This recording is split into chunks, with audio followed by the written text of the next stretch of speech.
चलिए शुरुआत करते हैं। भारत की बात बता रहा हूं मैं। पहली खबर बांग्लादेश और पाकिस्तान से जुड़ी, और कैसे, देखिए बांग्लादेश के बाद पाकिस्तान का नंबर।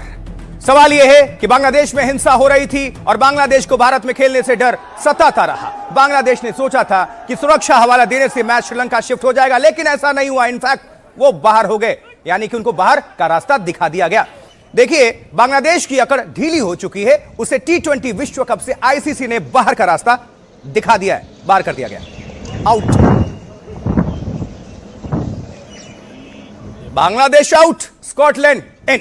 बांग्लादेश की जगह स्कॉटलैंड टीम को मौका मिल चुका है और स्कॉटलैंड को ऐसे विश्व कप में खेलने का मौका मिलने की उम्मीद भी नहीं रही होगी, लेकिन वो अभी खुश हैं, प्रैक्टिस में जुटे हुए हैं। तो अब तफ्तीश करनी भी जरूरी है, क्योंकि T20 विश्व कप से बांग्लादेश बाहर हो चुका है, आउट हो चुका है। और अब क्या फर्क पड़ेगा, क्या असर पड़ेगा, आइए जल्दी से आपको अपडेट कर देते हैं। देखिए बांग्लादेश बाहर हो गया, T20 विश्व कप से बांग्लादेश आउट, और भारत में खेलने से इनकार करना बांग्लादेश को बहुत महंगा पड़ गया है। T20 विश्व कप से बांग्लादेश की बिना खेले विदाई हो गई है। आईसीसी ने बांग्लादेश की मांगों को पहले ही खारिज कर दिया था। बांग्लादेश वाले अकड़ दिखा रहे थे, उनकी अकड़ ढीली हो गई है। देखिए भारत से श्रीलंका मैच शिफ्ट करने की मांग खारिज कर दी गई थी, और साथ ही आईसीसी ने बांग्लादेश को 24 घंटे का अल्टीमेटम भी दिया था ताकि वो अपने फैसले पर दोबारा विचार कर सके, लेकिन बांग्लादेश ने अकड़ दिखाई और तब भी अपनी मांग पर अड़ा रहा। इसके बाद आईसीसी ने बांग्लादेश के खिलाफ सख्त एक्शन ले ही लिया। 7 फरवरी से भारत और श्रीलंका में T20 विश्व कप मैच होना है। बांग्लादेश की जगह स्कॉटलैंड की एंट्री हो चुकी है, यानी कि उनकी टीम, उनका देश बहुत खुश है इस मौके से। सपनों में भी नहीं सोचा था कि वर्ल्ड कप में आ जाएंगे। अब स्कॉटलैंड की टीम विश्व कप खेलेगी। रैंकिंग के आधार पर स्कॉटलैंड को मौका मिला है। बांग्लादेश के अड़े रहने के बाद आईसीसी ने स्कॉटलैंड टीम से संपर्क किया। स्कॉटलैंड को ग्रुप सी में शामिल किया गया है। आईसीसी ने बांग्लादेश क्रिकेट बोर्ड को भी इसकी जानकारी दे दी है लिखकर। आईसीसी ने, देखिए आईसीसी में वोटिंग के दौरान बांग्लादेश को पाकिस्तान का साथ मिला था, मतलब पाकिस्तान मिला ही हुआ था। बांग्लादेश और पाकिस्तान अभी फिलहाल चल रहा है गलभैया, लेकिन हालांकि पाकिस्तान ने अब तक बॉयकॉट की बात नहीं की है। लेकिन कुछ एक्सपर्ट्स इस तरह की मांग कर रहे हैं, जैसे राशिद लतीफ ने भी बोला था कि बांग्लादेश वाले कदम उठा लिए, हम कब उठाएंगे ऐसे, कब कड़े फैसले लेंगे। अब देखते हैं क्या हो रहा है। करीब 3 हफ्ते तक आईसीसी और बांग्लादेश बोर्ड में खींचतान रही। सुरक्षा वजहों से बांग्लादेश भारत में नहीं खेलना चाहता था। अब भारत से सिक्योर कौन है? बांग्लादेश वाले। आईसीसी बोर्ड की बैठक में इसको लेकर वोटिंग भी हुई थी। इसमें 14 और 2 के बहुमत से भारत में बांग्लादेश मैच को मंजूरी दी गई थी, और इस दौरान बांग्लादेश को सिर्फ पाकिस्तान का ही साथ मिला था। मतलब 14-2 में सोचिए, जो 2 वोट पड़े थे, एक बांग्लादेश का और एक पाकिस्तान का, बाकी भारत के लिए। आईसीसी ने अपनी सुरक्षा रिपोर्ट में किसी खतरे से साफ इनकार किया। और अब चूंकि बारी है प्रशंसकों की है, तो फैंस इसको लेकर क्या कह रहे हैं, उनका रिएक्शन, उनकी प्रतिक्रिया आपके बीच रख रहे हैं, सुनिए। बहुत ज़्यादा भारी पड़ गई उनकी अकड़ उनके ऊपर, क्योंकि अगर देखा जाए तो भारत सबसे सेफ कंट्री है अभी तक की। और जो भी पाकिस्तान भी है इसमें, पाकिस्तान तो मना नहीं किया, बट ये बांग्लादेश को थोड़ी ज़्यादा ही अकड़ थी अपने आप के कि भारत गवर्नमेंट मान जाएगी, लेकिन वो नहीं मानी। मुझे लगता है कि अगर जब उन्होंने खुद ने ही अपनी हेकड़ी बतानी थी, वो उन्होंने बताई, और आज उसका जवाब उनको मिल गया, और आज वो वर्ल्ड कप से बाहर हो गए। हम तो स्वागत करेंगे इस बात का। तो ये चीज़ गलत है। बांग्लादेश की अकड़ तो उसको ऑब्वियसली भारी पड़ी है। कभी भी किसी भी गैर मुल्क वालों को कभी भी कोई थ्रेट हुआ नहीं। इनफैक्ट पाकिस्तान वाले भी यहाँ पे आके खेल चुके हैं, जिनसे हमारे इतने विवाद होते हैं। क्रिटिसिज्म उनको मिलेगा, क्योंकि वहाँ पे जो चल रहा है बहुत गलत है। I totally don't support that. In fact nobody does support that at all. नहीं आए वो, तो उससे अब देखेंगे कि स्कॉटलैंड जैसे टीम को मौका मिल गया, जो मतलब क्वालिफाई नहीं किया था, तो बांग्लादेश की वजह से उनको मौका मिला। तो उन्होंने अपना अपॉर्चुनिटी खुद अपने पैर पे कुल्हाड़ी मारा है, एक तरह से देखा जाए तो। देखिए तो यह चर्चा हो रही है कि कंगाल हो जाएगा बांग्लादेश क्रिकेट बोर्ड। कैसे?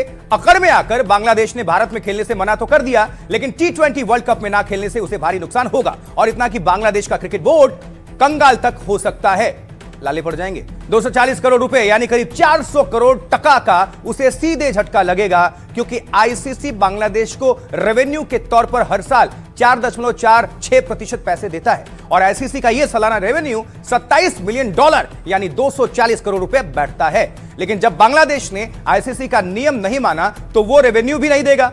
बांग्लादेश बोर्ड के साथ खिलाड़ियों को विज्ञापन से भारी घाटा झेलना पड़ेगा, और आंकड़े के मुताबिक उसे 300 से 400 करोड़ रुपए का और नुकसान बैठ सकता है। चैंपियंस ट्रॉफी और 50 ओवर्स जो मैचेस होते हैं, मतलब जैसे ओडीआई कहते हैं, एक दिवसीय मैच, इससे भी बाहर किया जा सकता है। और वर्ल्ड कप जैसे टूर्नामेंट में ना खेलने से खिलाड़ियों का करियर भी चौपट हो जाएगा। सालों में तो आता है, आपने खेला नहीं, मौका गवाया, करियर खराब। शाकिबुल हसन और मुस्तफिजुर रहमान जैसे बांग्लादेशी खिलाड़ियों की ब्रांड वैल्यू घट जाएगी। बीसीबी के जिन चीफ अमीनुल इस्लाम ने भारत में नहीं खेलने का ऐलान किया, कभी उन्होंने खुद माना था कि भारत की वजह से ही उसे टेस्ट की मान्यता मिली। एहसान फरामोश। लेकिन अब भारत उस बांग्लादेश से हर तरीके से क्रिकेट संबंध तोड़ सकता है, यानी बांग्लादेश की अकड़ उसके लिए आर्थिक तबाही की वजह बन सकती है। बीसीसीआई बहुत पावरफुल है। ICC, BCCI. जी, ये जश्न की मामूली तस्वीर नहीं थी, धन वर्षा है। भारतीय क्रिकेटर्स पर पैसों की बारिश हुई। भारतीय क्रिकेटर्स पर पैसों की किस तरह से बारिश हुई, आइए जरा जानकारी पहुंचाएं। 2024 टी20 विश्व कप, 2024 में भारतीय टीम ने टी20 विश्व कप जीता था। तब रोहित शर्मा, विराट कोहली समेत पूरी टीम पर पैसों की धन वर्षा हुई थी। दुनिया की सबसे धनी क्रिकेट बोर्ड यानी बीसीसीआई, और बीसीसीआई ने तिजोरी खोल दी थी। भारतीय टीम को 125 करोड़ रुपए का भारी भरकम इनाम मिला था। टीम के हर खिलाड़ियों को करीब 5 करोड़ का हिस्सा मिला था। आईसीसी से भी करीब 21 करोड़ रुपए की इनामी राशि मिली थी। और चैंपियंस ट्रॉफी 2025, जी हां, 2025 में भारत ने रोहित शर्मा की कप्तानी में, अपने शर्मा जी हां, रोहित शर्मा की कप्तानी में चैंपियंस ट्रॉफी अपने नाम की थी। परचम लहराया था, तिरंगा। एक साल के भीतर दूसरा आईसीसी खिताब अपने नाम किया था। रोहित शर्मा की अगुवाई में टीम ने, बीसीसीआई ने तब 58 करोड़ रुपए का नगद पुरस्कार टीम को दिया था। और हर खिलाड़ी को करीब 3-3 करोड़ रुपए इनाम मिले थे। खिलाड़ी, कोचिंग स्टाफ, चयन समिति में यह इनाम राशि बांटी गई थी। भारतीय क्रिकेटर्स को सालाना कॉन्ट्रैक्ट से कमाई होती है। A+ ग्रेड में खिलाड़ियों को हर साल 7 करोड़ रुपए मिलते हैं। और अब बांग्लादेश के बाहर होने पर क्या कह रहे हैं पूर्व क्रिकेटर्स, सुनवाते हैं, सुनिए। तो आप ही लूज कर रहे हैं, भारत कोई इसमें लूज नहीं कर रहा, कोई चीज लूज नहीं कर रहा। पर बात देखने वाली ये है कि पाकिस्तान भी उनको चाबी मार रहा है। चाबी मार रहा है मीन्स कि उनको थोड़ा सा उस्का रहा है, आप भी मत जाइए। इसमें नुकसान किसका है? बांग्लादेश तो खेलेगी नहीं और पाकिस्तान खेलेगा 2020 वर्ल्ड कप में, तो नुकसान किसका? बांग्लादेश का। मैच पहले ही निर्धारित हो चुके हैं। सुरक्षा मुद्दों का हवाला देने से स्थिति नहीं बदलेगी। अगर वो नहीं आते हैं तो ये बांग्लादेश क्रिकेट और उनके देश के लिए बड़ा नुकसान होगा। ये काफी दुखद है, साथ ही अजीबोगरीब है। उन्हें पता है विश्व कप से हटने का क्या नुकसान होता है। सिर्फ एक खिलाड़ी को आईपीएल से बाहर करने पर इस तरह का कदम, ये हैरान करने वाला है। चलिए, बात हो गई बांग्लादेश क्रिकेट टीम की, पाकिस्तानी क्रिकेट टीम की और बीसीसीआई की, आईसीसी की। आगे बढ़ते हैं, आज की दूसरी बड़ी खबर आप सभी तक पहुंचा देते हैं, जो कि शंकराचार्य से जुड़ी हुई है। देखिए, सवाल यह है कि क्या वाकई शंकराचार्य की जिंदगी खतरे में है? आज उनके बहुत से भक्त और समर्थक उनसे मिलने माघ मेला में पहुंचे, संगम तट पर प्रयागराज। लेकिन शंकराचार्य की पालकी खाली थी, तो सबके मन में प्रश्न उठने लगे कि शंकराचार्य हैं कहां और वो कैसे हैं। ये तस्वीर दिखा रहे हैं आपको, ये पालकी देखिए, खाली। तो पालकी छोड़ कहां गए शंकराचार्य?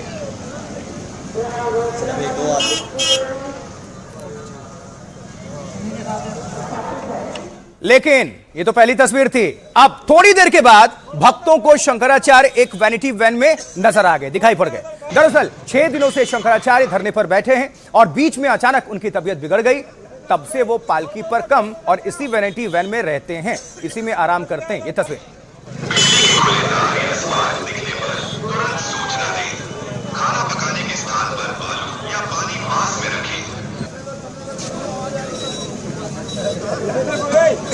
छोड़ दो जल्दी आओ, पास ले आओ इधर।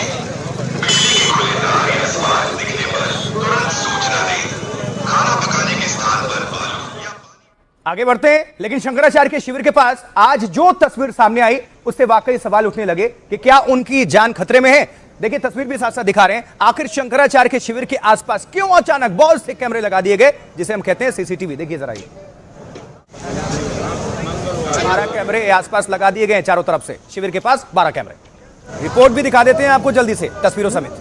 रात बिरात कोई खतरा कर सकता है, रात बिरात कोई खतरा कर सकता है। जिस तरह से उनका मुख्यमंत्री रिएक्ट कर रहा है, वो क्या कर जाएंगे पता नहीं है किसी को। क्या शंकराचार्य की जान खतरे में है? कौन शंकराचार्य को मारना चाहता है? किसके निशाने पर हैं स्वामी अविमुक्तेश्वरानंद? क्या स्नान से शुरू हुआ घमासान शंकराचार्य की जान पर बनाया है? कब क्या हो जाए ये तो कोई नहीं जानता, आरोप प्रत्यारोप तो चल ही रहा है। कब क्या हो जाए ये तो कोई नहीं जानता, आरोप प्रत्यारोप तो चल ही रहा है। जिस माघ मेले में चप्पे चप्पे पर पुलिस और सुरक्षा बलों का पहरा है, वहां शंकराचार्य और उनके शिष्यों को अचानक खतरा क्यों नजर आ रहा है और वो क्यों अपने शिविर में निजी सीसीटीवी कैमरे लगवा रहे हैं? जो शंकराचार्य योगी पर औरंगजेब और कंस वाला वार कर रहे हैं, उनका शिविर अचानक बीजेपी विरोध का मंच कैसे बनता जा रहा है? उनको प्रताड़ित किया जा रहा है पूरी तरीके से और उनको सारी जो सुविधाएं 24 में आपने किस आधार पे दिया? चोटी पकड़ के घसीट घसीट के मारा गया, पीटा गया। ये घोर पाप इस प्रयागराज, इस पवित्र धरती पर हुआ है। क्या शंकराचार्य की जासूसी और हमले के शक वाली कहानी के पीछे विपक्ष का कोई पैतरा है या फिर वाकई शंकराचार्य की जान खतरे में है? अब देखिए, क्या शंकराचार्य की जान खतरे में? जैसा कि आपको बता रहे हैं, कौन शंकराचार्य को मारना चाहता होगा और किसके निशाने पर है? स्वामी अभिमुक्तेश्वरानंद। क्या स्नान से शुरू हुआ यह घमासान शंकराचार्य की जान पर बनाया है? सवाल उठ रहे हैं। जिस माघ मेले की अगर हम बात कर रहे हैं, जासूसी और हमले का इस पर शक जाहिर किया जा रहा है। शिष्यों का दावा है कि शंकराचार्य की जान खतरे में है। प्रशासन और उससे जुड़े लोगों पर हमले का शक जताया जा रहा है। संत के वेश में माघ मेले में कुछ शैतान घूम रहे हैं, कहा गया है। रात में आकर वो हमारे शिविर के पास वीडियो बनाते हैं और पकड़े जाने पर कहते हैं कि नोटिस देने आए हैं। शंकराचार्य के शिविर के अंदर बाहर 12 सीसीटीवी कैमरे लगा दिए गए हैं ताकि जासूसी और हमले की कोशिश करने वालों पर पैनी नजर रखी जा सके। शंकराचार्य भी कह रहे हैं कि पता नहीं क्या हो जाए, इसलिए हमने शिष्यों को सीसीटीवी लगाने की मंजूरी दे दी है। अब सेहत पर भारी पड़ रहा धरना, कड़ाके की ठंड है और कड़ाके की ठंड में शंकराचार्य 6 दिनों से धरने पर बैठे हुए हैं। इससे अचानक उनकी तबीयत काफी बिगड़ गई। वैनिटी वैन में गए थे। अभिमुक्तेश्वरानंद को तेज बुखार और बदन दर्द की शिकायत है। वो लगातार पालकी में बैठ तक नहीं पा रहे हैं। ज्यादातर वक्त अपनी खास वैनिटी वैन में ही वो गुजार रहे हैं। समर्थक शंकराचार्य से धरना छोड़ने की अपील कर रहे हैं, लेकिन शंकराचार्य स्नान नहीं करने और धरने की जिद पर हैं। शंकराचार्य ने दावा किया है, अब दवा भी ली गई है, लेकिन धरने से तबीयत का खतरा है और बुखार के साथ इंफेक्शन बढ़ने से सेहत और भी बिगड़ सकती है। लेकिन शंकराचार्य के शिविर के पास सीसीटीवी कैमरे क्यों लगे हैं? हमारे संवाददाता ने शंकराचार्य और उनके शिष्यों से इस पर बातचीत की है। अब आपको सुनवाएंगे क्यों जिंदगी पर खतरा, वो लोग बता रहे हैं।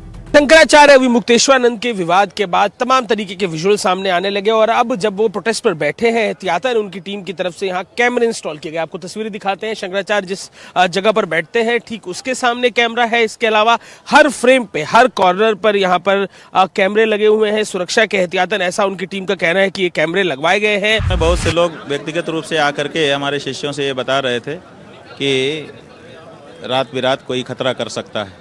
कुछ इस तरह की बातें भी चर्चा में आ रही हैं। देखिए, जिस तरह से उनका व्यवहार है और जिस तरह से उनका मुख्यमंत्री रिएक्ट कर रहा है, उससे तो यही लगता है कि वो अभी भी आक्रामक रुख अख्तियार किए हुए हैं और अपनी आक्रामकता के क्रम में वो क्या कर जाएंगे पता नहीं है किसी को।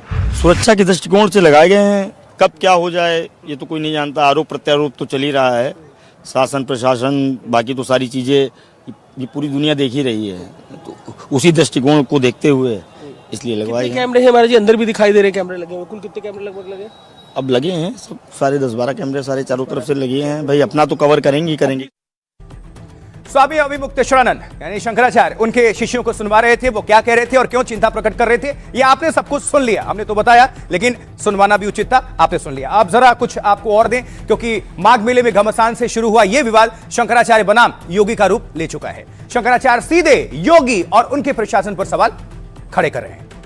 एक तरफ योगी आदित्यनाथ आज यूपी दिवस के एक कार्यक्रम में लखनऊ में थे। ये तस्वीर भी साथ साथ पीछे आपको दिखवा रहे हैं। देखिए, जहां गृह मंत्री अमित शाह भी मौजूद थे। थोड़ी देर देखिए, दोनों डिप्टी सीएम भी नजर आ रहे हैं। अब यूपी को आगे बढ़ाने की बात कर रहे थे गृह मंत्री अमित शाह। यूपी दिवस और इस अवसर पर गृह मंत्री अमित शाह और उत्तर प्रदेश के मुख्यमंत्री योगी आदित्यनाथ और दोनों डिप्टी सीएम। भारत गणराज्य के यशस्वी आदरणीय अमित शाह जी उत्तर प्रदेश दिवस के अवसर पर हम सबके। और वहीं आपको बता दें, दूसरी तरफ माघ मेले में शंकराचार्य धरने पर डटे हैं और प्रदर्शन और आगे बढ़ाने की बात कर रहे हैं। तबीयत खराब होने के बावजूद शंकराचार्य के तेवर बिल्कुल नरम नहीं पड़े हैं। वो पालकी से स्नान ना करने देने पर प्रशासन से नाराज हैं और अभी भी माफी मांगने पर अड़े हुए हैं। शाम होते होते पालकी पर लौटे हैं शंकराचार्य।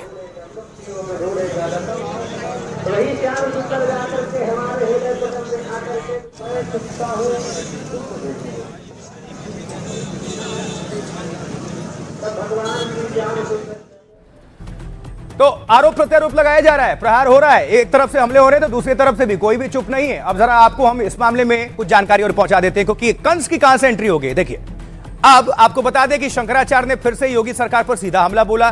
स्वामी अविमुक्तेश्वरानंद ने योगी पर औरंगजेब वाला तंज कसा है और कहा है कि योगी सरकार की मुगल काल जैसी नीति है, जो मंदिर तोड़े वो औरंगजेब नहीं तो और कौन है। शंकराचार्य योगी सरकार के मंत्रियों पर भी आग बबूला है। योगी के मंत्रियों पर उन्होंने कंस वाला प्रहार कर दिया, कहा कि कंस के मंत्री कंस से ज्यादा क्रूर थे, मुखिया को खुश करने के लिए ये उनसे भी आगे बढ़ जाते हैं।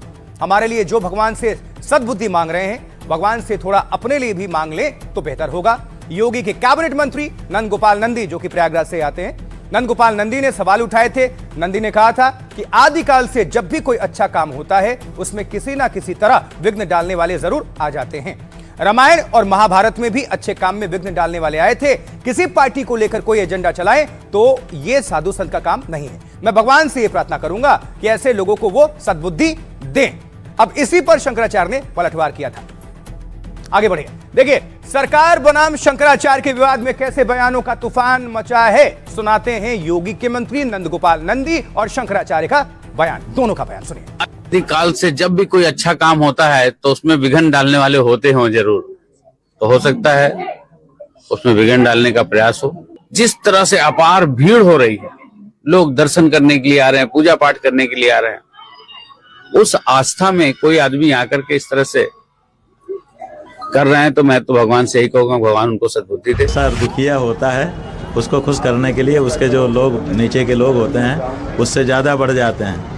हाँ कह रहे हैं कि हाँ ठीक है, उनके कहने से भगवान काम करता है। हम क्यों उनको व्यक्तिगत किसी कारण से बोलेंगे? हमारा कोई ना उन्होंने कुछ लिया है ना हमको कुछ दिया है, हमारा उनका कोई लेना देना नहीं है।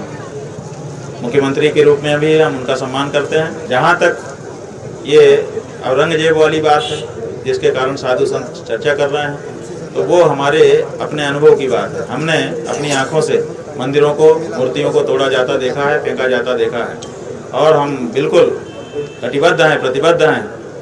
कोई संकोच हमको नहीं है कि जो भी हमारा मंदिर तोड़ेगा, अगर हमारा सगा भाई भी तोड़ेगा तो हम उसको औरंगजेब ही कहेंगे। दूसरा कोई शब्द ही नहीं है औरंगजेब के सिवाय ऐसे व्यक्ति के लिए। तो स्वामी अविमुक्तेश्वरानंद जी को आपने सुन लिया और योगी के मंत्री जी को भी सुन लिया आपने, दोनों को सुनवा दिया। लेकिन इसी बीच आपको बता दें, विपक्ष ने भी एंट्री मार ली है। कैसे? क्योंकि शंकराचार्य और योगी सरकार में टकराव बढ़ा तो विपक्ष को इसमें सियासत का मौका मिल गया। अब देखिए मध्य प्रदेश लिए चलते हैं, क्योंकि मध्य प्रदेश में कांग्रेस नेताओं ने उपवास रखकर सरकार के खिलाफ प्रदर्शन कर दिया। यह तस्वीर उसी की है और इसकी अगुवाई एमपी कांग्रेस के अध्यक्ष जीतू पटवारी ने की। तस्वीर देखिए।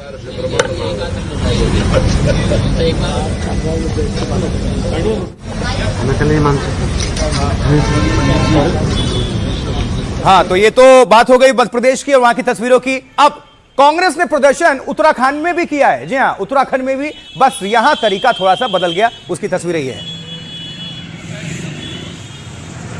कई कांग्रेस विधायक और नेताओं ने यहां पर मौन प्रदर्शन करके शंकराचार्य के साथ और योगी सरकार के खिलाफ मोर्चा खोला है। ये देखिए, खटीमा है उत्तराखंड।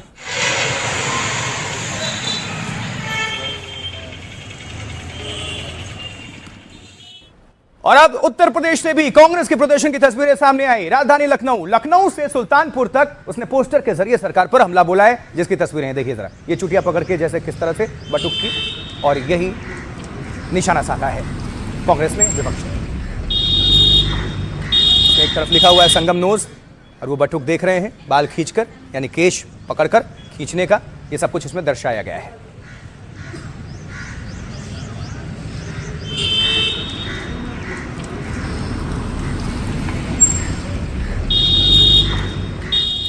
और एक और खबर है इससे जुड़ी हुई। शंकराचार्य के समर्थन में एक बीजेपी नेता ने भी इस्तीफा दिया है। बलरामपुर से एक ब्राह्मण नेता हैं और एडवोकेट हैं। उन्होंने कहा कि शंकराचार्य के साथ अपमान हुआ है, इसलिए वो बीजेपी का साथ छोड़ रहे हैं। यही है। चोटियां पकड़ करके खींचा गया, जमीन पर लेटा करके मारा गया। वीडियो वायरल हुआ, हमने देखा तो हमको बहुत आहत हुआ, जिस कारण मैंने त्यागपत्र देने का निश्चय किया।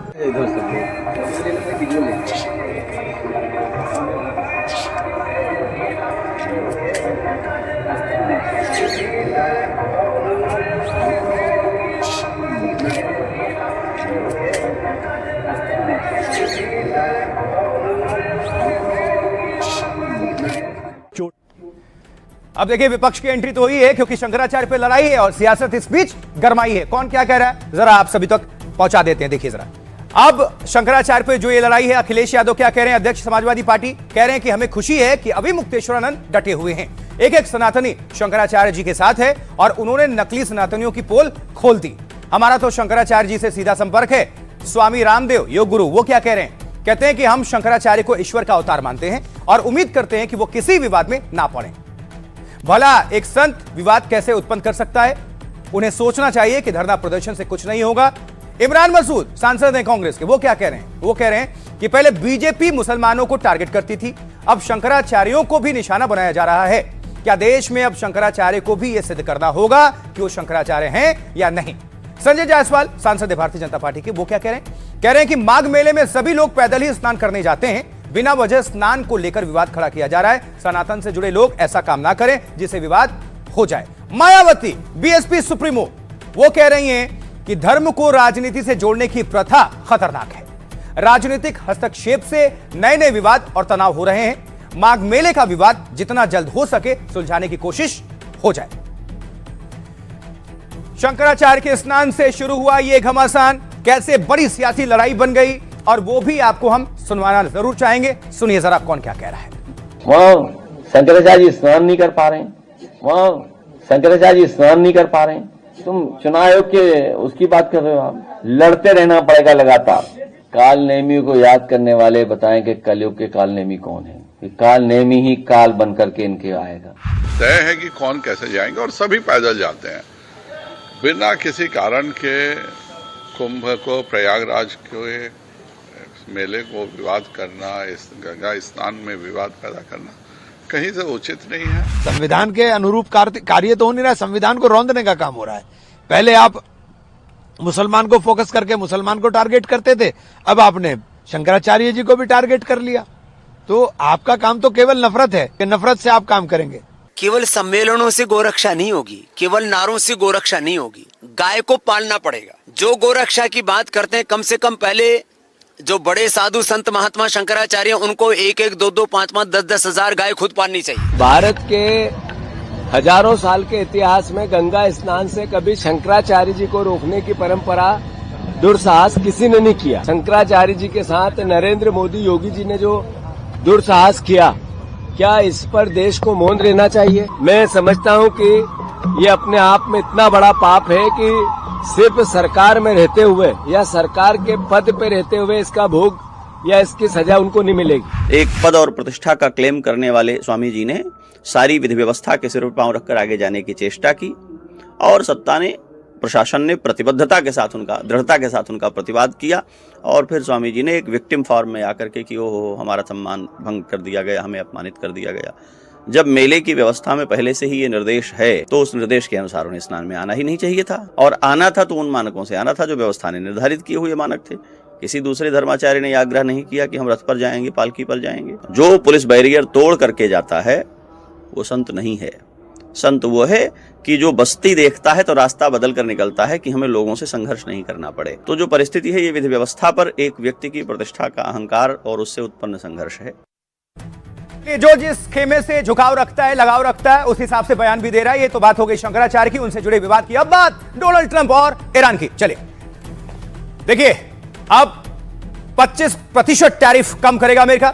ट्रंप नीति का डटकर यह मुकाबला, लेकिन ईरान पर हमला करेगा अमेरिका। ये सब तमाम बातें चल रही हैं, लेकिन अब आपको हम ये स्टोरी बता दें कि ग्रीनलैंड पर क्या है ट्रंप का प्लान, कनाडा को क्या खा जाएगा चीन, ये सब कुछ अभी बातें चल रही हैं। लेकिन इंपॉर्टेंट ये है कि डोनाल्ड ट्रंप के भारत पर 50% टैरिफ लगने और भारत के स्टैंड के बाद अब अमेरिका के तेवर नरम दिख रहे हैं। जी हां, अमेरिका ने 25% टैरिफ कम करने के संकेत दिए हैं। तो ट्रंप की ग्रीनलैंड को धमकी के बाद डेनमार्क और ग्रीनलैंड के पीएम की मुलाकात होती है। इसमें आगे की रणनीति को लेकर चर्चा होती है। तस्वीर देखिए। ये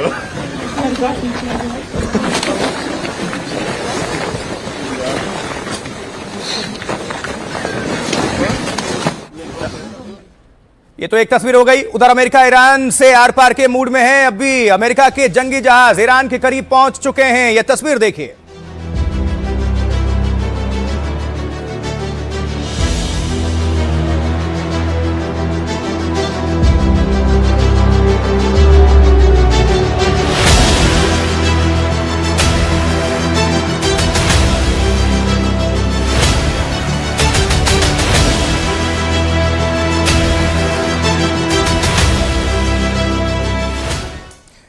मतलब अमेरिका अपनी ताकत दिखा रहा तो ईरान भी पीछे नहीं है। ईरान ने भी अमेरिका और इजराइल को चेतावनी दे दी है। इस बीच ईरान ने इस बार पूरी तैयारी की बात कही है। देखिए ड्रोन, ईरान ने दिखाई ड्रोन ताकत, नजर डाली।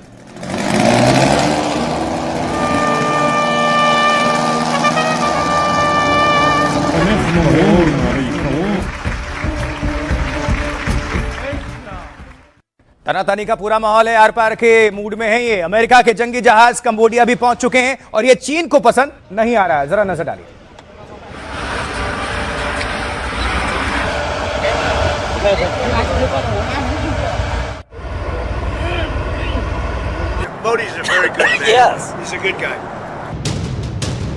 ईरान अमेरिका में टेंशन के बीच भारत के लिए अच्छी खबर। अमेरिका ने भारत पर टैरिफ कम करने के संकेत दिए हैं।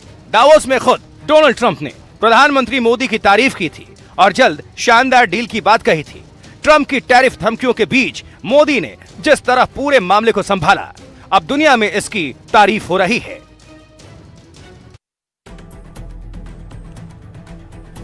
तो सवाल ये उठ रहा है कि क्या भारत पर 25% टैरिफ कम करेंगे? आइए डिटेल्स करते हैं और जो भी खबरें चल रही है हिसाब से आप सभी तक डिटेल्स पहुंचा देते हैं, क्योंकि भारत पर 25% जो टैरिफ है, सवाल ये उठ रहा है भारत पर 25% टैरिफ कम कर सकता है अमेरिका। अमेरिका के वित्त मंत्री स्कॉट बेसेंट ने इसके संकेत दिए, इसलिए हम ये कह रहे हैं टैरिफ के कारण भारत की रूसी तेल खरीद की में कमी आई है, जिसे अमेरिका ने बड़ी सफलता करार दिया है। रूस से तेल खरीदने पर 50 नहीं बल्कि 500% टैरिफ का विधेयक है। और दावोस में डोनाल्ड ट्रंप ने प्रधानमंत्री मोदी की जमकर प्रशंसा की थी, तारीफ की थी। ट्रंप ने पीएम मोदी को अपना दोस्त बताया था हमेशा की तरह। साथ ही भारत के साथ शानदार ट्रेड डील करने की बात कही थी डोनाल्ड ट्रंप ने, और इसके बाद 25% टैरिफ कम करने के संकेत अमेरिका ने दे दिए थे। अमेरिका ने भारत पर 50% टैरिफ लगाया हुआ है, जो दुनिया में सबसे अधिक टैरिफ में से एक है। ब्रिटिश अखबार द इकोनॉमिस्ट ने पीएम मोदी की तारीफ की। अखबार में लिखा, मोदी ने व्यापार दबावों को अवसर में तब्दील कर दिया। मोदी ने संतुलित और चतुर रणनीति के बाहरी दबावों को झेला। उन्होंने घरेलू सुधारों को तेज करने का जरिया भी बनाया और यूएस से विवाद के बावजूद भारत किसी समझौते की जल्दबाजी में नहीं था। भारत को जिसका भविष्य में किसी तरह का पछतावा हो सके, यह कहा गया। और अब विदेश मामलों के एक्सपर्ट्स जो जानकार हैं, इसको लेकर क्या कह रहे हैं, उनको सुनवाते हैं। सुनिए। 25% हम पे हटने के आसार मुझे दिखते हैं। यस, फरवरी तक में शायद ये 25% हट जाए। अब ये देखा जाए कि पिछले 4 साल से, जब से यूक्रेन युद्ध शुरू हुआ है, अमेरिका ने, यूरोपियन देशों ने अपने मल्टीपल मिनिस्टर्स भेजे, हाई लेवल मीटिंग्स हुई, जहां जहां भी हुई, मोदी जी के साथ हुई, हमारे फॉरेन मिनिस्टर के साथ हुई, कॉमर्स के साथ हुई, पूरा एड़ी से लेकर दम लगा लिया कि इंडिया रशिया से तेल खरीदना कम करे। हमने नहीं करा। ये मिसाल दुनिया में देखी जा रही है। हमने नहीं करा खरीदना कम, एट द सेम टाइम हमने शांति से अपना पॉइंट ऑफ व्यू आगे रखा। हम ट्रंप के साथ तू मैं में नहीं भिड़ गए। हमने अपना मकसद निकाला, अपनी पॉलिसी को इंटैक्ट रखते हुए।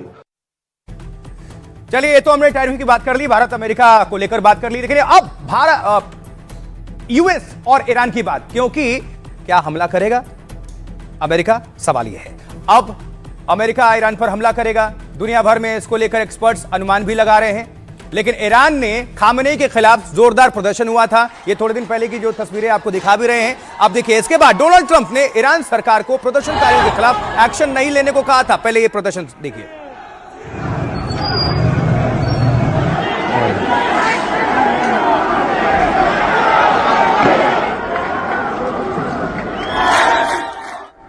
थोड़ी आप सभी को हम डिटेल्स पहुंचाना चाहेंगे, क्योंकि ईरान और अमेरिका में तनाव चरम पर है इस वक्त। आइए जरा समझिए। ईरान और अमेरिका पर तनाव चरम पर है। अमेरिकी युद्धपोतों की तैनाती के बीच ईरान की सीधी चेतावनी। खामनेई के करीबी की ट्रंप नेतन्याहू को धमकी। जी हां, धमकी दी गई है। आईआरजीसी कमांडर ने कहा है कि उनकी फोर्स पहले से ज्यादा तैयार बैठी हुई है। ईरानी सैनिकों की उंगली हर वक्त ट्रिगर पर मौजूद है। ट्रंप अमेरिकी युद्धपोत मिडिल ईस्ट की ओर बढ़ रहे हैं। ट्रंप ने खुद इसको लेकर बयान दिया था, हमारा एक विशाल बेड़ा उधर जा रहा है, मतलब ईरान की तरफ। Aircraft carrier USS Abraham Lincoln Hind महासागर में तैनात है। अमेरिकी F-15 फाइटर जेट्स पहले ही पश्चिमी एशिया में तैनात हैं। अमेरिकी ठाट और पैट्रियट को भी तैनात किया जा रहा है। और इसके बाद अमेरिका के ईरान पर हमले की अटकलें काफी तेज है। इजराइल में पूरी तरह अलर्ट मोड पर है।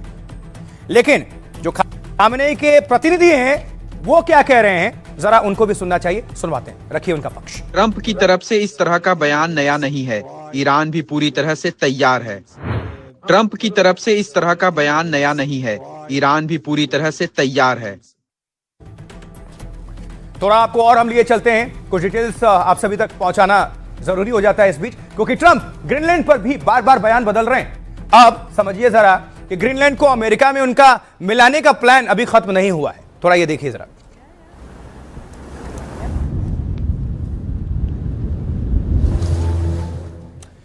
एक अलग ही अंदाज में डोनाल्ड ट्रंप ग्रीनलैंड जाते दिखे हैं। व्हाइट हाउस ने इसे शेयर किया है तो दुनिया हैरान रह गई, आखिर ट्रंप चाहते क्या हैं?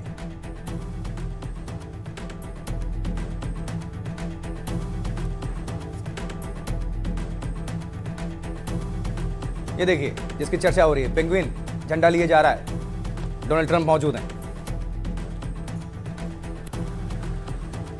तो सवाल फिर यही उठता है कि ग्रीनलैंड पर ट्रंप प्लान क्या है? ग्रीनलैंड पर जो ट्रंप का प्लान है, ग्रीनलैंड पर पलटी के बाद डोनाल्ड ट्रंप का नया खेल सामने आया। पेंगुइन के साथ ग्रीनलैंड पर जाते दिखे ट्रंप, जिसकी तस्वीरें आपको हम दिखा रहे हैं, देखिए जरा।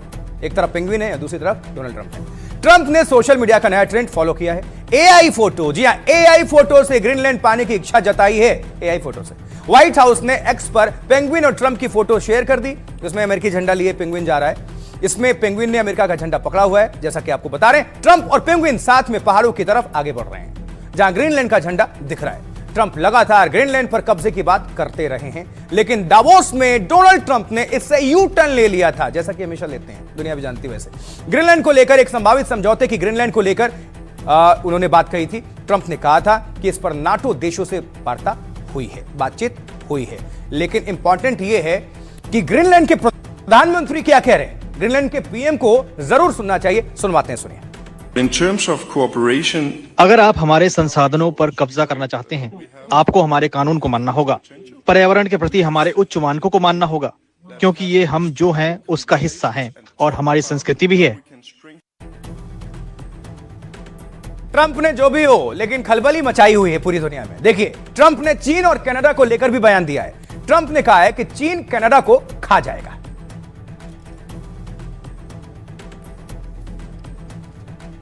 अब सवाल यह है कि इसको लेकर एक्सपर्ट्स क्या कह रहे हैं, उनकी रायशुमारी क्या है, सुनवाते हैं सीधा, सुनिए। अब तक कनाडा का मुद्दा है, वहां सेम है, टॉक को ट्रंप ऑलवेज कैरीज ऑन। इसने कनाडा को धमकाया है मजाक में, सीरियसनेस में, कि तुम्हारी 51st स्टेट बन जाओ। उसकी रियलिटी तो अभी काफी दूर है। परंतु ट्रंप क्या कर रहा है, धमकी दे करके या कैनेडियन लोगों को डरा करके कि जिस रास्ते में तुम्हारी सरकार जा रही है, 1 साल में तो चाइना तुम्हें निगल जाएगा। वो ट्रंप इसलिए कर रहा है कि वो माहौल बना रहा है। इसने अपनी कॉर्पोरेट लाइफ में भी इसी तरह के माहौल बनाए हैं जब ये कंपनीज में मर्जर एक्विजिशन वगैरह करता था। चलिए, बात हो गई प्रेसिडेंट डोनाल्ड ट्रंप की, अमेरिका की, ईरान की, ग्रीनलैंड की, कनाडा की, चीन की और पेंगुइन की एआई तस्वीर की। अब एक एक आतंकी चुन चुनकर मारा जाएगा। आइए बताते हैं। आगे बढ़ते हुए बात हम घाटी में चल रहे सेना के ऑपरेशन ऑल आउट की करते हैं, क्योंकि हम इसलिए लिख रहे हैं एक एक आतंकी मारा जाएगा। अब सेना ने ठान लिया है कि एक एक आतंकी मारा जाएगा। इसके पहले भी हमारे जनरल्स बोल चुके हैं, देखो बंदूक मत उठाओ, बंदूक उठाओगे तो कुछ होगा नहीं, इधर से सिर्फ गोली खाओगे। और ये क्लियर है। कुछ दिनों पहले आतंकवादियों से एनकाउंटर में सेना के हवलदार गजेंद्र सिंह शहीद हो गए थे हमारे। साथ ही जम्मू कश्मीर पुलिस के अमजद पठान भी शहीद हुए थे। तस्वीर भी आपको दिखा रहे हैं। इन दोनों बहादुरों को देश नमन करता है, सैल्यूट है। लेकिन सेना ने तुरंत ही मास्टरमाइंड उस्मान को क्या किया, ढेर कर दिया। जैश का आतंकी उस्मान सेना से मुठभेड़ के दौरान मारा गया और पहुंच गया जहां पहुंचना चाहिए था। हालांकि अक्सर ये कहते हैं कि जन्नत जाना है, सेना को भी जल्दी है पहुंचाने की, पहुंचा दिया गया है।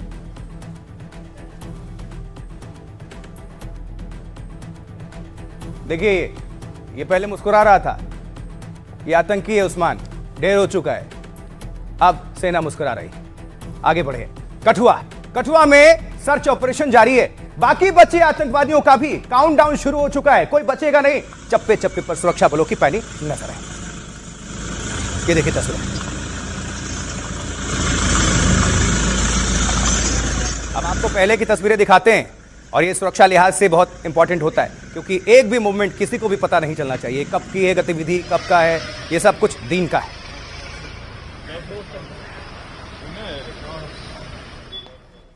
और अब कुछ दिन पहले किश्तवाड़ के जंगलों से जैश के आतंकी सैफुल्लाह और आदिल की तस्वीरें सामने आई थी। ठीक अगला नंबर इन्हीं आतंकवादियों का है।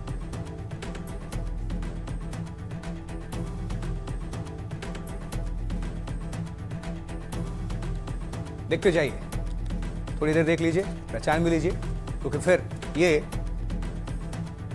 मरे हुए मिलेंगे, मारे गए यही खबर मिलेगी।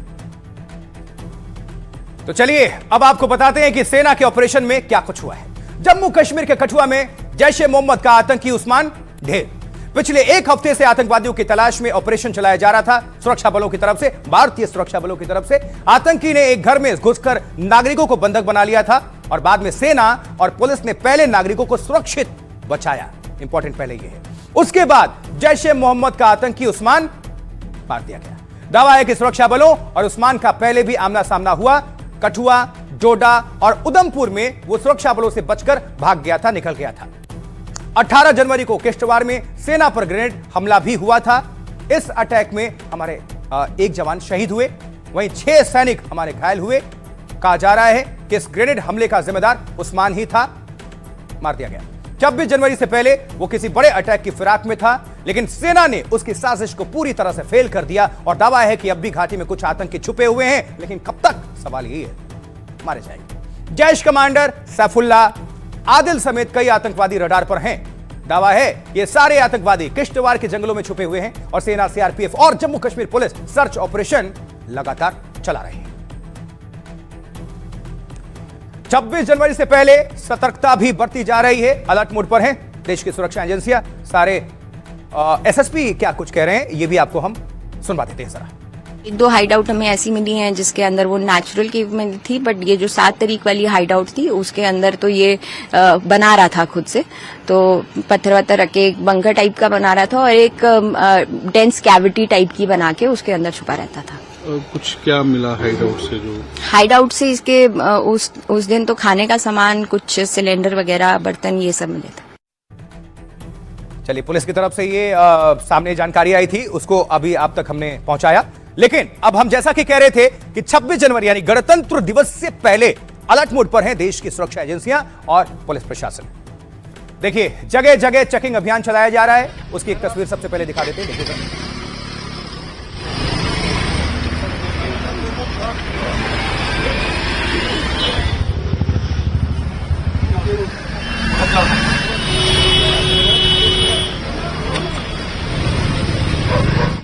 तो चेकिंग अभियान देख रहे हैं आप, बिल्कुल, लेकिन थोड़ा क्राइम कुंडली भी जानना जरूरी है। किसकी बात कर रहे हैं हम? जो आतंकवादी उस्मान मारा गया है, आइए क्राइम कुंडली जरा खोलते हैं, किसने किया, नजर डालें।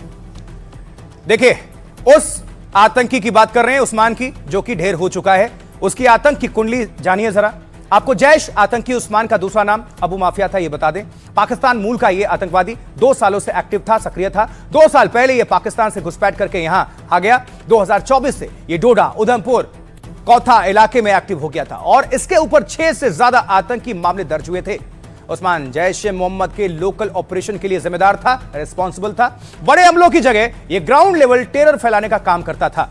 जम्मू के अंदर कई आतंकी वारदातों में इसकी भूमिका रही है। यह भारतीय सेना की मोस्ट वांटेड लिस्ट में शामिल था और सेना ने उस्मान के 3 आतंकवादी ठिकाने भी ध्वस्त किए। वो उधमपुर, कठुआ के जंगलों में भागता फिर रहा था। जहां उस्मान मारा गया, वहां से कई हथियार बरामद किए गए। अमेरिका में बनी M4 राइफल और हथियार मिले हैं इससे। साथ ही भारी मात्रा में गोला बारूद भी इससे जब्त हुआ है।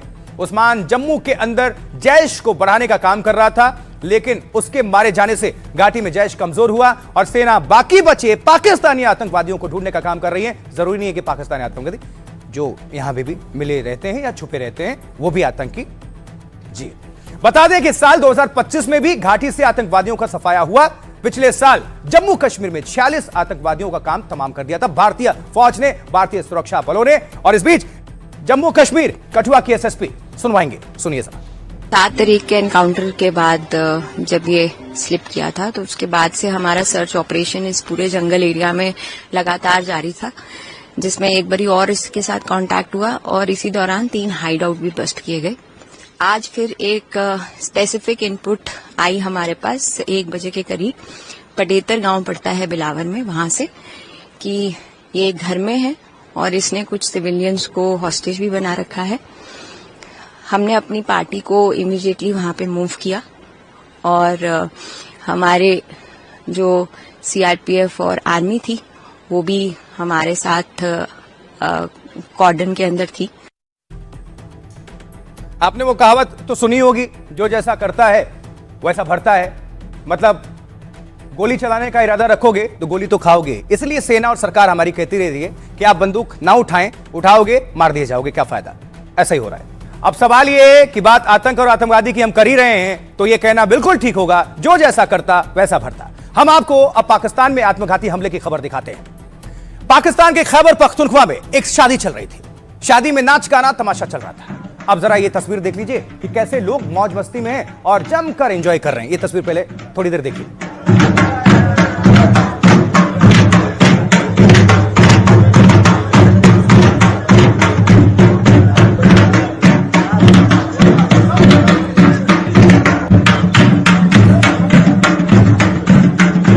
चलिए, खुशी का मौसम देख लिया आपने, नाच गाना ये सब कुछ चल रहा है, एंजॉयमेंट चल रहा है। हमने क्यों दिखाई बताते हैं।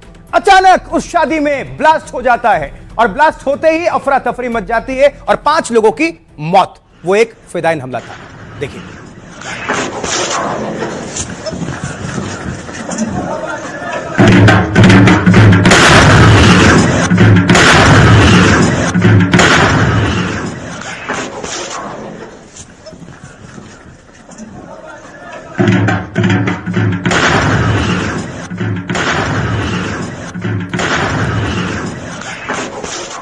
तो देखा आपने एक ब्लास्ट खैबर पख्तूनख्वा। पाकिस्तान इसलिए हम कहते हैं कब कौन कहां फट जाए या खुद को फाड़ ले पता ही नहीं है। इसी की ट्यूशन और इसी क्लासेस चलती हैं। देखिए खैबर पख्तूनख्वा पाकिस्तान, डांस चल रहा था तभी यह ब्लास्ट हुआ।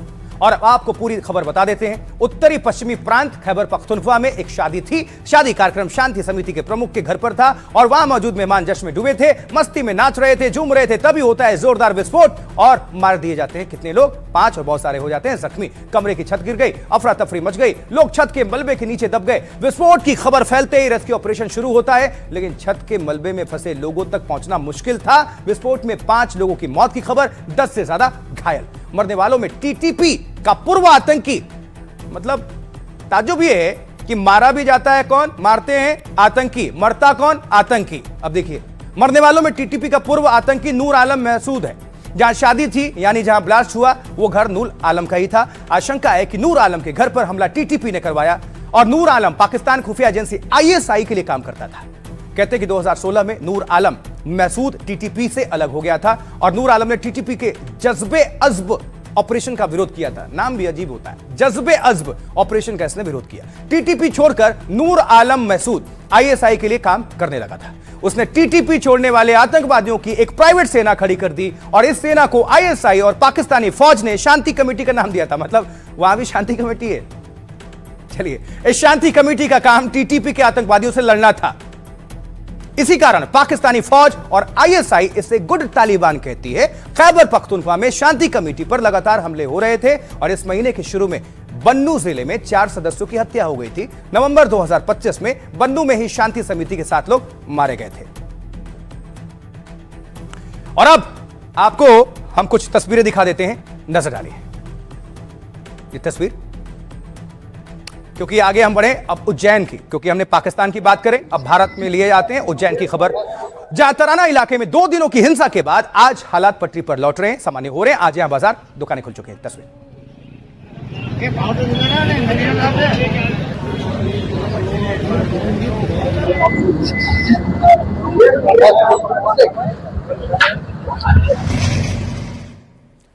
दरअसल कल तराना में जमकर हिंसा हुई थी, कई जगहों पर पत्थरबाजी हुई थी और आगजनी हुई थी। यह तस्वीर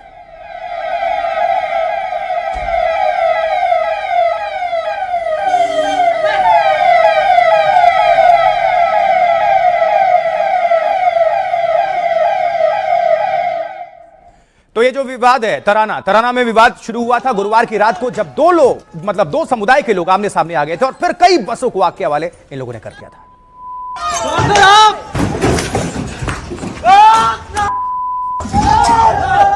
लेकिन अब बारी है प्रशासन की, एक्शन की, पुलिस की। हिंसा तो कर दिया आपने, उज्जैन के तराना में एक्शन भी जारी है। तराना हिंसा में करीब 20 उपद्रवियों को गिरफ्तार कर लिया गया। अब तक उपद्रवियों की पहचान के लिए लगातार सीसीटीवी फुटेज खंगाले जा रहे हैं। सोशल मीडिया पर पुलिस प्रशासन ने पैनी नजर गड़ा दी है। पुलिस लोगों से अफवाहों पर ध्यान न देने की अपील कर रही है। धीरे धीरे हालात सामान्य हो रहे हैं। 2 दिन बाद आज बाजार खुल गए। यहां गुरुवार एक युवक से मारपीट के बाद विवाद शुरू हुआ था। 2 समुदाय आमने सामने आ गए और बसों में तोड़फोड़ की दी और हालात बिगड़ते देख पुलिस ने क्षेत्र में धारा 144 लागू कर दी। लेकिन शुक्रवार को तनाव और बढ़ गया और फिर से हिंसा शुरू हुई। विवाद के अगले दिन एक बार फिर उपद्रवी बस स्टैंड पहुंच जाते हैं। जिस बस में तोड़फोड़ की गई थी उसी को आग के हवाले कर दिया। 2 गुटों ने एक दूसरे पर पत्थर बरसाने शुरू कर दिए। पत्थरबाजी। तमन्ना के शहर काजी ने एनडीटीवी से कई खुलासे किए।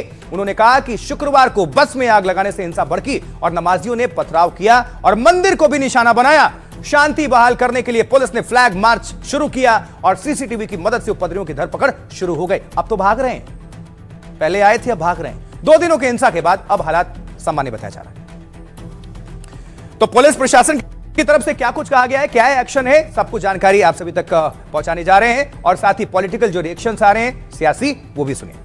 लोगों ने कल रात में भी करीब 8 लोगों को अभी हिरासत में लिया हुआ है। इस तरह से कुल करीब 25 से ज्यादा लोग ऑलरेडी हमारे हिरासत में, सभी से पूछताछ जारी है। परसों रात का जो प्रकरण था उसमें 6 लोगों, जो 6 के 6 आरोपी हैं, उनको गिरफ्तार करके आज न्यायालय पेश किया जा रहा है। तो उसके अतिरिक्त जो आरोपी हैं उन सभी के सीसीटीवी फुटेज, सीडीआर रिकॉर्ड और किस किस के संपर्क में है, सारी डिटेल्स को खंगाला जा रहा है। इनके अगर जो भी संपर्क में पाए जाते हैं, जिन्होंने अफवाहें फैलाई हैं, इस तरह की घटनाएं की, उन सबको भी हम हिरासत में लेके उनके खिलाफ कार्रवाई। कोई तनाव नहीं है और शाम को भी जो आवश्यक चीजें थी वो सारी उपलब्ध हैं और आज से जो है सारी चीजें उपलब्ध रहेंगी।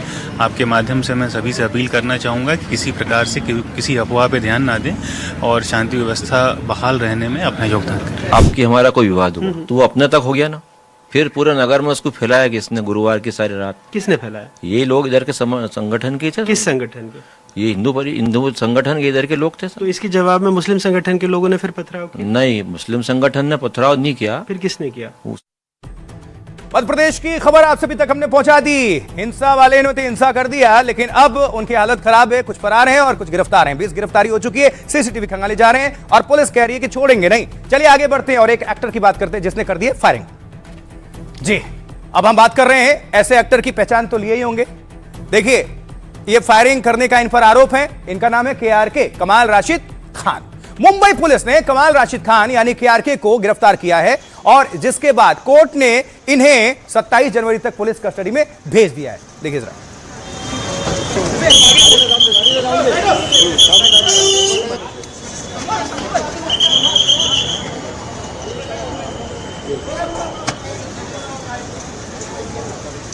तो एक्टर, गोलीबारी और गिरफ्तारी। कमाल राशिद खान उर्फ KRK को मुंबई पुलिस ने गिरफ्तार कर लिया है। उनकी गिरफ्तारी एक रिहायशी बिल्डिंग पर फायरिंग मामले में हुई है। 18 जनवरी को ओशीवारे के नालंदा सोसाइटी में इन्होंने फायरिंग हुई थी। शुरुआत में सीसीटीवी फुटेज से पुलिस को कोई सुराग नहीं मिला और जांच के दौरान सोसाइटी परिसर से 2 गोलियां बरामद हुई, जिनमें एक दूसरी मंजिल से और दूसरी चौथी मंजिल से मिले। फोरेंसिक जांच में पता चला कि गोलियां पास के बंगले से चली हैं।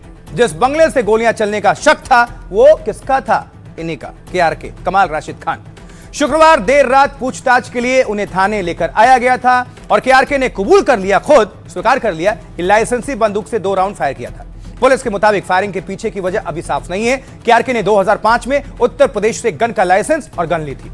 उन्होंने गन पिछले 20 सालों से मुंबई में अपने घर पर रखी थी और कुछ दिन पहले बीएमसी के लिए कोड ऑफ कंडक्ट लागू हुआ, जिसके बाद उन्होंने अपनी बंदूक पुलिस के पास जमा करा दी और चुनाव खत्म होने के बाद केआरके अपनी बंदूक वापस घर लिए आते हैं और ताने से बंदूक को घर लाने के 4-5 दिन बाद ही उन्होंने फायरिंग कर दी। फिलहाल कोर्ट ने उन्हें 27 जनवरी तक पुलिस हिरासत में भेज दिया है। कमाल राशिद खान यानी केआरके खुद को अभिनेता मानते हैं, प्रोड्यूसर मानते हैं और फिल्म आलोचक बताते हैं। अक्सर विवादों में रहते हैं, इनका नाता रहा है पुराना। रियलिटी शो बिग बॉस 3 में भी पहुंचे थे, लेकिन गाली गलौज की वजह से शो से बाहर कर दिए गए थे। अब केआरके के जो वकील हैं वो क्या कह रहे हैं, आइए सुनवाते हैं। सुनिए वकील साहब। फर्स्ट ऑफ ऑल जो नालंदा बिल्डिंग है और जो कमाल खान साहब का बंगला है, इन दोनों के बीच में 400 मीटर का डिस्टेंस है और जो पिस्टल जो पुलिस ने बरामद की इनके पास से उनकी लाइसेंसी गन है, उस गन की क्षमता 20 मीटर से ज्यादा नहीं है, मैक्सिमम 20 मीटर है, वहां पे उससे फायरिंग हो सकती है। तो पुलिस का ये मानना कि इस गन से चली और वहां तक गोली पहुंची अपने आप में ही है संदेहास्पद है, बल्कि असंभव है ऐसा मैं कहूंगा। मैं चलिए, अब तक तो हमने बात की गर्मा गर्म खबरों की, अब जरा ठंडक प्रदान करते हैं आपको भी और खुद को भी, लिए चलते हैं थोड़ा वादियों में। आइए देखिए, हिमाचल प्रदेश में जमकर बर्फबारी हो रही है। पूरा हिमाचल इस वक्त बर्फ की सफेदी में ढका सा नजर आ रही है। देखिए खूबसूरत शिमला, हिमाचल प्रदेश। ड्रोन तस्वीर है ये, ड्रोन तस्वीरों में बर्फबारी की खूबसूरती नजर आ रही है। हिमाचल की तरह ही उत्तराखंड में भी यही हाल है। केदारनाथ में, अपने पूजनीय केदारनाथ में भारी बर्फबारी के बाद कई इंच बर्फ नजर आ रही है। देखिए, लेकिन इसी में हमारे आईटीबीपी के जो जवान है ना, वो रास्ता भी बनाते हैं, मेहनत भी करते हैं, तैनात रहते हैं। इसी में माइनस में तापमान रहता है। देखिए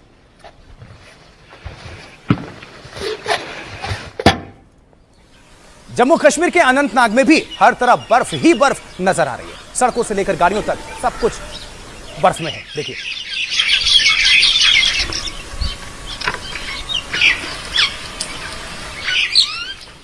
लेकिन कमाल की बात ये देखिए, हम तो पहाड़ों की बात करते हैं, जम्मू कश्मीर की, हिमाचल की और उत्तराखंड की, लेकिन राजस्थान में क्या हो रहा है? देखिए राजस्थान के माउंट आबू में तापमान -6 डिग्री पहुंच गया है। ये राजस्थान, देखिए बर्फ यहां भी जम गया है।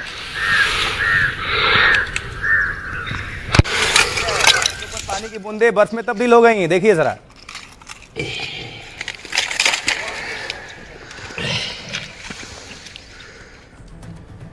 और लद्दाख के करगिल में भी लगातार बर्फबारी हो रही है। इस बर्फबारी से सड़कें जाम हो चुकी हैं, जिन्हें बर्फ हटाकर खोला जा रहा है। ये देखिए,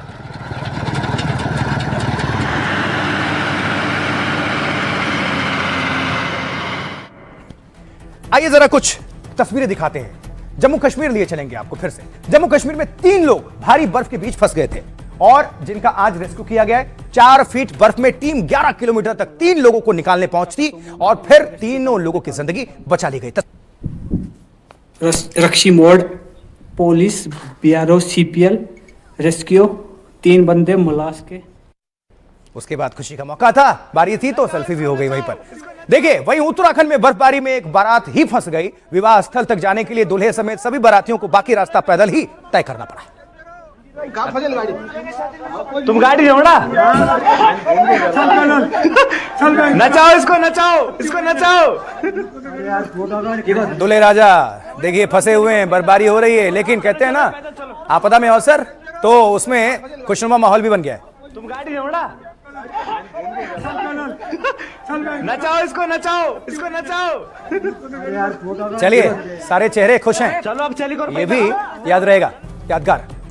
हिमाचल प्रदेश, मनाली और कुल्लू में सबसे ज्यादा 6 इंच बर्फ जमी है, माफ करिएगा। ऊपरी शिमला के नारकंडा, कुफरी में भारी बर्फबारी हुई है। लाहौल स्पीति में गाड़ियों की आवाजाही रोकनी पड़ी है। भारी बर्फबारी से हिमाचल में 565 सड़कें बंद हो चुकी है।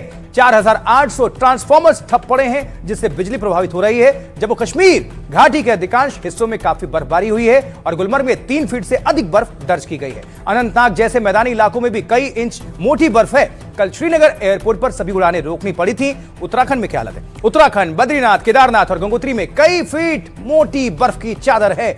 ऊंचाई वाले क्षेत्रों में हिमस्खलन की आशंका जाहिर की गई है।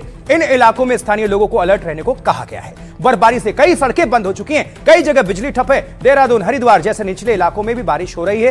राजस्थान राज्य के कई शहरों में न्यूनतम तापमान 0 के करीब है, जबकि माउंट आबू का तापमान -6 डिग्री पहुंच गया है। अचंभा होता है। इसकी वजह से कई जगहों पर पानी बर्फ में तब्दील है। अगले 3 दिन और बर्फबारी और बारिश की संभावना है। अब ये तो हमने कुछ आपको अपडेट किया, कुछ खूबसूरत तस्वीरें भी तो देखना चाहेंगे आप। आइए जरा दिखाते हैं आपको, कुछ तस्वीरें आई हैं और उस पर अपडेट कर देते हैं कि बर्फबारी की तस्वीरें हैं। पहाड़ों में इस वक्त भारी बर्फबारी हो रही है। हिमाचल का ये मनाली है, बर्फ की सफेदी में लिपटा हुआ है। खूबसूरत देखिए। देश में चलाएंगे गया देख